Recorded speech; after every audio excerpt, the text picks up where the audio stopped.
છેલ્લા 3 વર્ષમાં 25,000 કરતા વધારે લોકોએ ગુજરાતીઓએ આત્મહત્યા કરી છે। 2 વર્ષની અંદર 42 પરિવારોએ સામૂહિક આત્મહત્યા કરી છે।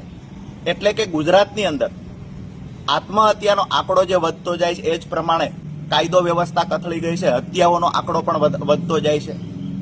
તો જવાબદાર કોણ? જે લોકો ચેલેન્જની રાજનીતિઓ કરવા આવ્યા છે, જે લોકો મીડિયા સામે આવીને સરકારની જવાબદારીઓ જે હતી એમાંથી છટકી અને ક્યાંક ને ક્યાંક ગુજરાતને અને દેશને વિશ્વગુરુ બનાવવાના જે લોકો સપનાઓ બતાવી રહ્યા છે એને ટકોર કરીએ છીએ કે આજે ગુજરાત કઈ દિશામાં જાય છે। ખરેખર ચિંતન કરવાનો વિષય છે। તમામ પાર્ટીઓએ સાથે મળીને ચિંતન કરવું જોઈએ અને આત્મહત્યાના આંકડા કેમ કરીને ઓછા કરી શકાય।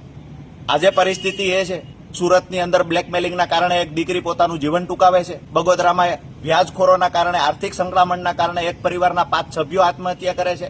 ભૂતકાળમાં રાજકોટમાં પણ સામૂહિક આત્મહત્યા કલેક્ટર ઓફિસમાં થઈ છે। અમરેલીની વાત કરીએ તો 2 વ્યક્તિની 2 દિવસ પહેલા કરપીણ હત્યા કરવામાં આવી। એટલે ક્યાંક ને ક્યાંક કાયદો વ્યવસ્થા તો કથળી ગયા છે, વ્યાજખોરોનો આતંક વધી ગયો છે, ખંડણીખોરોનો આતંક વધ્યો છે।